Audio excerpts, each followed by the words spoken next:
We did help with these people. What we did was illegal at that time, yes. But in Uganda we looked far.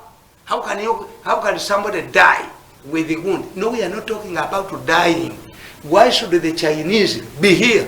China yadusinde walabe babiri ne hoteli najirekawo njogere bajoche yabawa dole mitwale 5 bakolechi omusajja ali mu Oman naba dole milioni 10 akasajja kano nikazibale kaduka ne zabba zitwala wa kokoti kaduse ne mu meeting tekalimu sikyakalabamu zabba zitwala wa eyo gundi fika salama bali babatte ekitovu mu ddwali babalasingayo fika salama tekyaliwo ne leo kali ka erugazi wakyali okutta abantu wane mulago abo bawawuya bali bataddewo ne special department number eyaba boda bali wa boda awona bakola center awo ekimotoka lyo kyayokerawo aba boda waliwo kirabye nga kiddamu kigwawo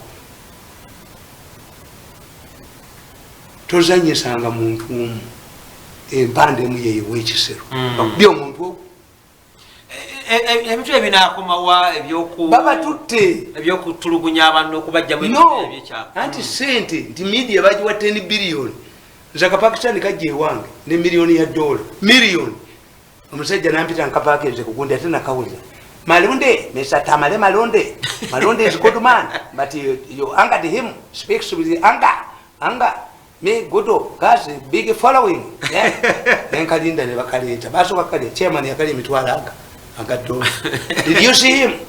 But honorable told me when I come Mirundi will be silent but the man is talking honorable chi nakatwalira ne abava mai city ngamba kukwatuke mulenzi gwe bakubemtawuni bakubeba kutiremu abayi city nga bagenzo kakolera ebyuma nga nkwata ebintu byako tuze 14 yego sibo sento zigano otya kyewunyisa ngate mutajetinze mukazi wange mukuba omwana wange yes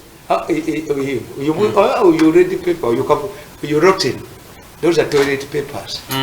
Yes kagwino kutwagala yabiwandiseeko olwaleero yes ate nja kukuba obutambi obulala ne bagamba mumpe sente zange abantu bakibaganya okubyo nende basabye kumala biwandiika nazo I'm playing a hide and seek with this man you come to me to come to you with a hammer sika sente no osinga kwagala bulamu sente tuzaagala naye you targeted my wife I would be now looking after my children.